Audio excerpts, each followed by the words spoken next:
बिस्मिल्लाहिर्रहमानिर्रहीम। अस्सलामु अलैकुम वरहमतुल्लाहि वबरकातुहू। जज़ल्लाहु अन्ना सय्यदना मुहम्मद अम्मा हुवा अहलुहू। मेरे नाज़रीन, उम्मीद है आप खैरियत से होंगे। अल्लाह रब्बुल आलमीन आपको अपनी शयान शान जज़ा खैर अता फरमाए। मेरे नाज़रीन, आज की जो मेरी वीडियो है उसका थंबनेल और टाइटल ये है कि यूरोप और रशिया जो जंग है जो इस वक्त चल रही है, इसमें जो फतह है वो यूरोप को हो सकती है। इस हदीस पाक से ये बात वाज़ेह हो गई है। मैं आपको वो हदीस पेश करूँगा। जब वो हदीस आप सुनेंगे पढ़ेंगे तो आप समझ जाएंगे कि यूरोप और रशिया जंग में यूरोप को फतह होगी इस हदीस पाक की रूह से, क्योंकि यूरोप को फिर मुसलमान फ़तह करेंगे, वेटिकन सिटी को मुसलमान फ़तह करेंगे। वो तब ही फ़तह करेंगे जब किसी और ने फ़तह ना किया होगा। आज जो मैं आपके सामने मेरे नाज़रीन एक हदीस पेश करूँगा जिसमें दर्ज है कि मुजाहिदीन इस्लाम, गाज़ियान इस्लाम, वेटिकन सिटी यानी कि जो जहाँ पे ईसाइयों का सबसे बड़ा पोप, उनका बड़ा गिरजाघर है, वो यानी कि मुसलमानों के कब्ज़े में आ जाएगा पूरा इलाका। तो मेरे नाज़रीन, ये आपके सामने हदीस पाक आ गई है। ये मुस्लिम शरीफ की हदीस है, जिल्द नंबर 4 है उसकी और 2234 यानी कि इसका नंबर है। मेरे नाज़रीन, उर्दू का तर्जुमा आपके सामने आ गया। बिस्मिल्लाहिर्रहमानिर्रहीम।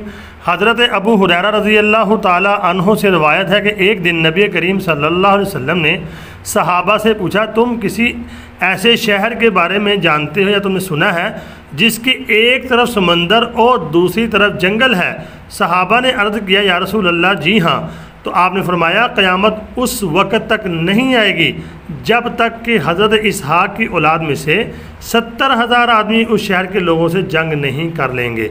चुनांचे हज़रत इसहाक़ की औलाद में से वो लोग जंग के इरादे से उस शहर में जाएंगे तो उस शहर के बाहर नवाही इलाके में पड़ाव डालेंगे और शहर का मुहासरा कर लेंगे, लेकिन वो लोग जो शहर वाले लोग हैं उनके साथ हथियारों से जंग नहीं करेंगे बल्कि वहाँ पर न तीर फेंकेंगे, ला इलाहा इल्लल्लाहु वल्लाहु अकबर का नारा लगाएंगे और शहर की दो तरफ की दीवारों में से एक दीवार गिर पड़ेगी।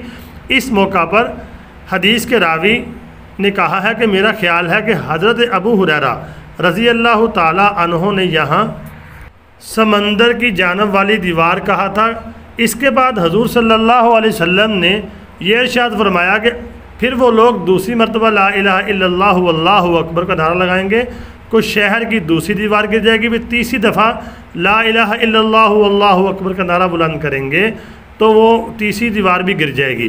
तो वो शहर में दाखिल होने का रास्ता कुशादा हो जाएगा, वो शहर में दाखिल हो जाएंगे और माल गनीमत जमा करेंगे और इस माल गनीमत को आपस में तकसीम कर रहे होंगे कि अचानक ये आवाज़ आएगी, कह रहा है जैसे कोई कि दज्जाल निकल आया है। चुनांचे वो सब कुछ छोड़कर दज्जाल से लड़ने के लिए लौट आएंगे। मुस्लिम शरीफ यहाँ देखें, जिस शहर का जिक्र है उससे मुराद वो शहर है जहाँ ईसाइयों का बड़ा पॉप होता है, यानी कि बड़ा पाप नहीं उनका बैठता, उसे कहते हैं वेटिकन सिटी। इस वक्त ईसाइयों का पाप इटली के शहर वेटिकन सिटी में होता है। मेरे नाज़रीन, आपने हदीस पाक पढ़ ली है। हदीस पाक की तशरीह करते हैं, डिकोड करते हैं। मैं आज आपको बताऊंगा, देखें कैसे हदीस पाक में जो फरमाया गया है वो रास्ता बनने वाला है। क्योंकि इटली का ये शहर है वेटिकन सिटी, जहाँ पे ईसाइयों का सबसे बड़ा पॉप बैठता है, उनका सबसे बड़ा गिरजा है वहाँ पर। तो वेटिकन सिटी को मुजाहिदीन फतह करेंगे।